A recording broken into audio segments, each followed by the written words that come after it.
गुरु प्यारी साध संगत जी, आप सभी को प्यार भरी राधा स्वामी जी। साध संगत जी, ये एक सत्संगी बीवी के वह अनमोल और कीमती अनुभव हैं जो उन्होंने संगत से साझा किए हैं। जैसे कि अक्सर देखा जाता है कि जब हमें नाम की बख्शिश हो जाती है, नामदान हमें मिल जाता है, एक पूर्ण संत महात्मा की शरण हमें मिल जाती है और उसके बाद हम अभ्यास करना शुरू करते हैं, भजन सिमरन करना शुरू करते हैं और जैसे जैसे हम इस मार्ग पर चलना शुरू करते हैं तो हमें बहुत अनुभव होते हैं। जैसे कि कुछ सत्संगियों की तो भजन सिमरन करते चीख निकल जाती है, कोई रोने लगता है, कोई ज़ोर ज़ोर से चिल्लाने लग जाता है, कोई गिर पड़ता है। ऐसे बहुत सारे अनुभव हैं जो अक्सर नाम की कमाई करने वाले सत्संगियों को, नाम की कमाई करने वाले अभ्यासियों को होते हैं, जो कि बहुत ही कीमती अनुभव होते हैं, जिनके पीछे बहुत सारे कारण होते हैं जो कि माता जी ने संगत से साझा किए। साथ संगत जी, हम अक्सर ऐसा देखकर हंसने लग जाते हैं क्योंकि हमें वह समझ नहीं होती, वह ज्ञान नहीं होता, हमें नहीं पता कि उनको क्या अनुभव हो रहा है, उनके साथ क्या हो रहा है, उनके साथ अंदर क्या हो रहा है, हमें नहीं पता होता। और जब वह चिल्लाते हैं या फिर ज़ोर ज़ोर से रोने लगते हैं तो जो देखने वाले हैं वह हंसते हैं क्योंकि उन्हें वहाँ तक की समझ नहीं होती, इसलिए वह ऐसा करते हैं। अक्सर देखा जाता है, लेकिन हमें ऐसा बिल्कुल भी नहीं करना चाहिए क्योंकि साथ संगत जी, यह मार्ग कोई मजाक नहीं है। नाम की कमाई कोई मजाक नहीं है। जिसके ऊपर मालिक की कृपा होती है केवल वही कर सकता है, जिसके ऊपर उसका हाथ होता है वही कर सकता है, नहीं तो हम नहीं कर सकते, नहीं निभा सकते। तो साथ संगत जी, आज इस साखी में इन अनुभवों के पीछे का कारण क्या होता है, ऐसे क्यों होता है, उसके बारे में माता जी ने कुछ दृष्टांत संगत को दिया जो मैं आपसे साझा करता हूँ। साखी को पूरा सुनने की कृपा करे गुरु प्यारी साध संगत जी।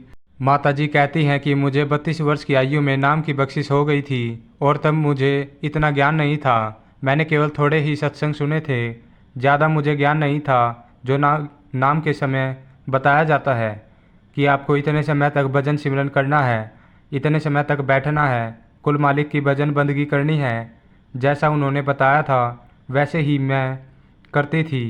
पहले पहले थोड़ी मुश्किल होती थी, नहीं बैठा जाता, पूरा समय नहीं दिया जाता। हर एक सत्संगी के साथ, हर एक उस अभ्यासी के साथ यह मुश्किल होती है कि वह भजन सिमरन को पूरा समय दे पाता जब उन्हें नाम की बख्शिश होती है। लेकिन उन्होंने कहा कि जब नाम की बख्शिश हो जाती है तो वह समय ऐसा होता है कि जो अभ्यासी उस समय पूरा समय देता है, अपने गुरु का हुक्म मानकर, अपने गुरु के भाने में रहकर उस कुल मालिक की भजन बंदगी करता है, अगर वह पूरी लगन से करे तो 2 से 3 महीनों के अंदर उसे वह ज्ञान प्राप्त हो जाता है जिसे पाने के लिए हम यहाँ भटक रहे हैं। उसके अंदर प्रकाश हो जाता है, उसका पूरा शरीर नूर से भर जाता है, माया का पर्दा हट जाता है, अंदर पर्दा खुल जाता है। उस समय कुल मालिक की इतनी कृपा अभ्यासी पर होती है कि अगर जीव अपने गुरु के हुक्म के अनुसार लेने के बाद लगातार भजन सिमरन करे, रोजाना उस कुल मालिक की याद में बैठे, बिना नागा बैठे और पूरा समय दे, तो उसकी बात 2 से 3 महीने के अंदर अंदर बन सकती है। क्योंकि उस समय उस कुल मालिक की, उस सतगुरु की, जो कुल मालिक का रूप है, उनकी दृष्टि हम पर पड़ी होती है, उसका प्रभाव हम पर रहता है। क्योंकि जब हम नाम लेते हैं तब सतगुरु हमारे पिछले जो कर्म होते हैं वह काट देते हैं। हमारे ऊपर जितनी भी बुराइयां होती है वह उसी समय खाक हो जाती है। उस दिन हम एकदम से पवित्र हो जाते हैं, मालिक के प्यारे हो जाते हैं। जितने भी दाग हम पर लगे होते हैं वह सब धुल जाते हैं जब हमें एक पूर्ण संत गुरु द्वारा नाम की बख्शिश होती है। जब उनकी एक रहम की नज़र हम पर पड़ती है, हम बिल्कुल साफ़ हो जाते हैं, बिल्कुल पवित्र हो जाते हैं। वह इसलिए होता है क्योंकि सतगुरु जी से भी नाम दान की बख्शिश करते हैं। पहले उसके जो पिछले कर्म है उसको काटते हैं, उसको एकदम से नया कर देते हैं। क्योंकि साथ संगत जी, नाम की दौलत बहुत ही अनमोल है। वह ऐसे दी नहीं जा सकती। अगर बर्तन साफ हो तो उसमें डाली जा सकती है। जैसे कि अक्सर फरमाया जाता है कि गंदे बर्तन में अगर हम कोई पवित्र चीज़ उसमें डालेंगे तो वह भी अपवित्र हो जाएगी। ये तो फिर भी नाम की दौलत है, वह दौलत जिसका कोई मोल नहीं। यह वह दौलत है जिसे पाने के लिए पहले हमें पवित्र होना पड़ता है, क्योंकि सतगुरु ने हमें नाम की बख्शिश करनी होती है। तो हमें अंदर से जो भी बुराइयां होती है उसका साफ होना ज़रूरी है। जो उस समय पूर्ण संत महात्मा हम पर कृपा करते हैं, क्योंकि हम बहुत ही कमज़ोर हैं। हम अपनी बुराइयों को खुद से ख़त्म नहीं कर सकते। हम अपने कर्मों को खुद से काट नहीं सकते। हम जितनी भी कोशिश कर ले, लेकिन इस जंजाल से हम नहीं निकल सकते।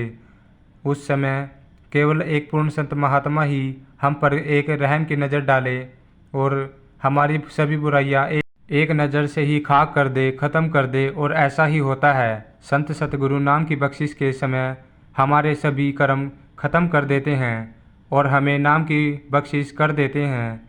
नाम रूपी खजाना हमारी झोली में डाल देते हैं। उसके बाद बारी हमारी होती है। हमें रोज़ाना भजन सिमरन करना होता है और जैसे जैसे हम आगे बढ़ते हैं वैसे वैसे हमें बहुत अनुभव होते हैं। जैसे कि मुझे भी नाम मिला है। उस समय मुझे रूहानियत के बारे में इतना ज्ञान नहीं था, लेकिन जैसे ही मुझे नाम मिला मैंने बहुत सारी किताबें पढ़नी शुरू की, जिससे कि इस मार्ग से संबंधित कुछ ज्ञान होने लगा। लेकिन जैसे कि बताया जाता है कि यह जो बाहरी ज्ञान है इसकी सीमा केवल कुछ हद तक है, लेकिन जो ज्ञान हमें अंदर मिलता है वह हमें परब्रह्मा तक लेकर जाता है, हमारी यात्रा में सहायी होता है। माता जी ने कहा कि जब मुझे नाम मिला तो जैसे कि बताया जाता है कि भजन सिमरन करना है।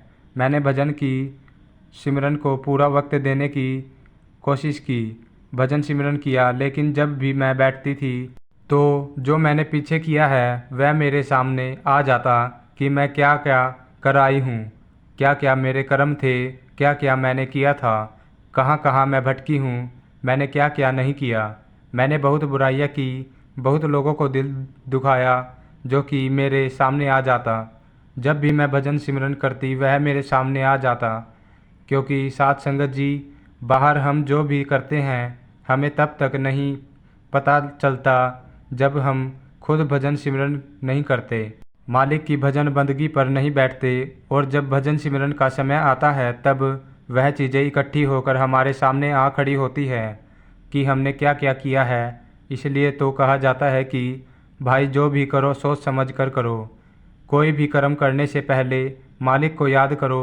मालिक आपका मार्गदर्शन करेगा, क्योंकि कर्म हमारी करनी पर भी प्रभाव डालते हैं। हम जो भी करते हैं उसका प्रभाव हमारी भजन बंदगी पर भी पड़ता है। तो ऐसे ही उस माता जी के साथ हुआ। जब भी वह बैठती तो उन्होंने कहा कि वह सब कुछ मेरे सामने आ जाता और मुझे एहसास होता कि मैंने ऐसे क्यों किया।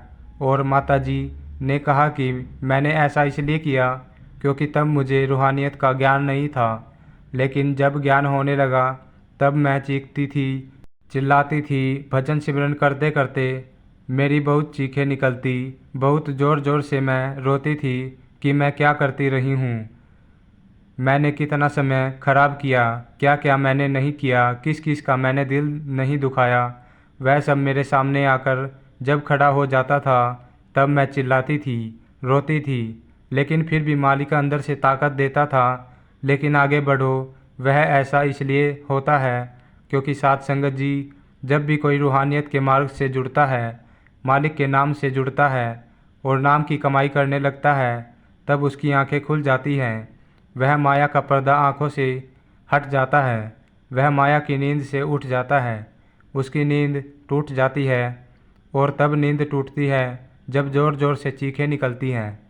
उसे दुख होता है कि मैं माया की नींद में सोता रहा, माया के दायरे में रहकर मैंने क्या क्या नहीं किया, मैंने अपना समय बर्बाद किया। इसलिए अभ्यासी को दुख होता है, क्योंकि हम जो भी करते हैं उसका प्रभाव हमारे ऊपर ही रहता है। हमने जो भी किया हो, अच्छा ही किया हो, बुरा किया हो, उसका प्रभाव हम पर रहता है।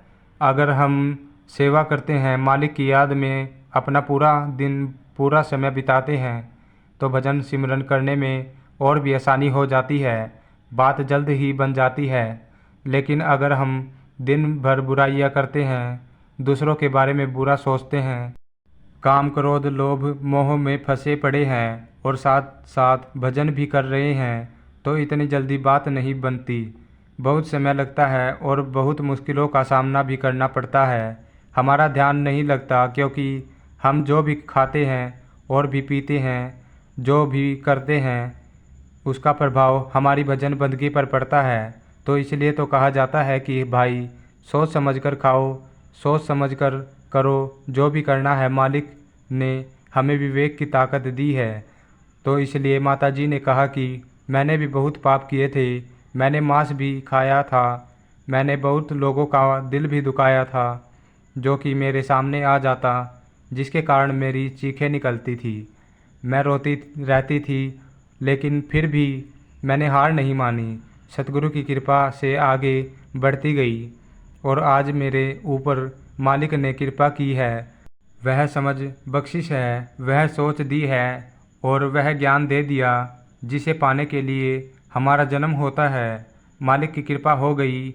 मेरा जो भी पिछला हिसाब था, जो भी पिछले कर्म थे, जो भी मैंने किया था, सब मालिक ने ख़त्म कर दिया। क्योंकि साथ संगत जी, जब भी हम नाम सिमरन करते हैं, नाम की कमाई पर बैठते हैं, तो हमारे कर्म हमारे सामने आ जाते हैं।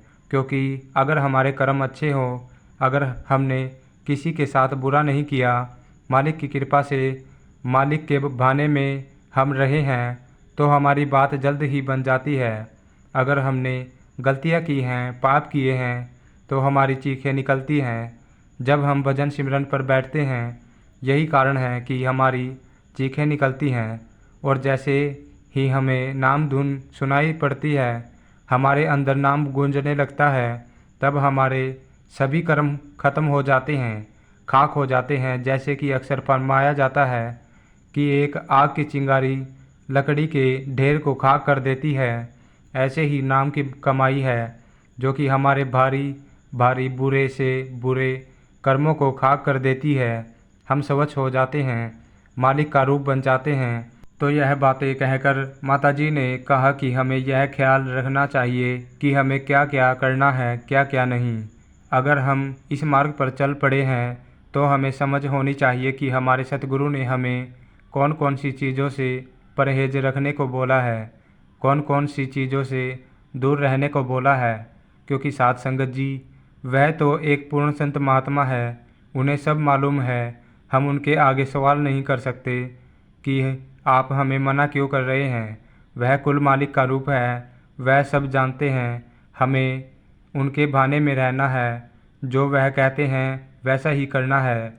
अगर हम उस कुल मालिक से मिलाप करना चाहते हैं, तो हमें अपने सतगुरु के हुक्म की पालना करनी है। हमें उनके आगे किंतु परंतु नहीं करनी। अगर हम सवाल करते हैं, किंतु परंतु करते हैं, तो हम यहीं पर भटकते रह जाएंगे, उस कुल मालिक से मिलाप नहीं हो पाएगा।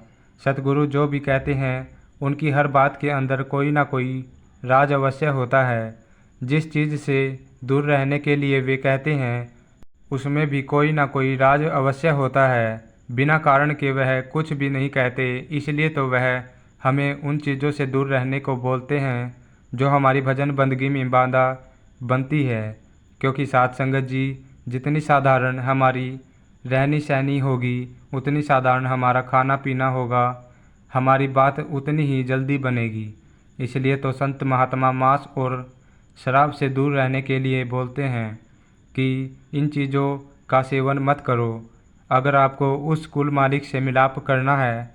क्योंकि यह चीज़ें हमारे भजन बंदगी में बाधा बनती है, नाम की कमाई में बाधा बनती है।